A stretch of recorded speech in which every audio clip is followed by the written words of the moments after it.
Et effectivement, l'audience a décidé que c'est moi qui avais gagné le débat.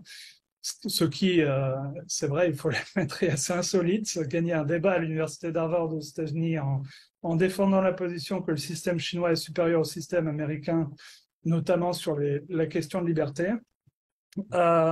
Et j'ai parlé avec les gens dans le public après le débat.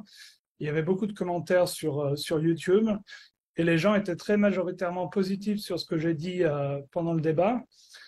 Ce que cela me dit, c'est que la négativité actuelle envers la Chine en Occident reflète davantage un manque de connaissances sur la Chine qu'un dégoût fondamental profond pour la Chine. Je pense que les gens sont plus ouverts que nous l'imaginons généralement en termes de voir une vue différente et de réaliser que ce qu'on leur dit sur la Chine et le communisme n'est pas toute la vérité, qu'il y a une autre côté à cette histoire, un autre côté à cette histoire, et que quand on apporte des arguments rationnels, ils sont prêts à les écouter et même à changer d'avis.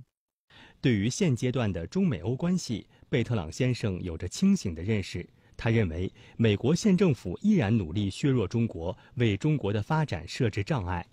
En ce qui concerne la relation entre la Chine et les États-Unis, le président Biden a dit en 2021 qu'il ne laisserait pas la Chine devenir le pays le plus riche et le plus puissant au monde. Fondamentalement, je pense que c'est toujours ça qui guide les actions américaines vis-à-vis de la Chine. Ils veulent ralentir et peut-être même inverser le développement de la Chine pour empêcher la Chine de les dépasser. Et ils vont tout faire pour que leurs alliés, et l'Europe sont leurs alliés les plus importants, 对于欧中关系，贝特朗先生认为，欧洲特别是法国要从自己的利益出发，和中国建立互利共赢的关系。L'Europe devrait avoir sa politique par rapport à la Chine, sa propre politique, basée sur ses propres intérêts qui diffèrent de ceux des États-Unis. Si vous regardez en termes de défense, ce que la guerre en Ukraine a clairement montré, c'est que l'OTAN, c'est les États-Unis. Et l'Europe dépend totalement des États-Unis pour sa défense. En termes de technologie, quelles grandes entreprises technologiques existent en Europe?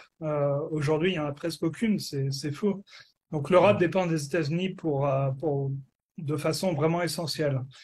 Et donc le travail nécessaire pour restaurer la souveraineté européenne est absolument énorme.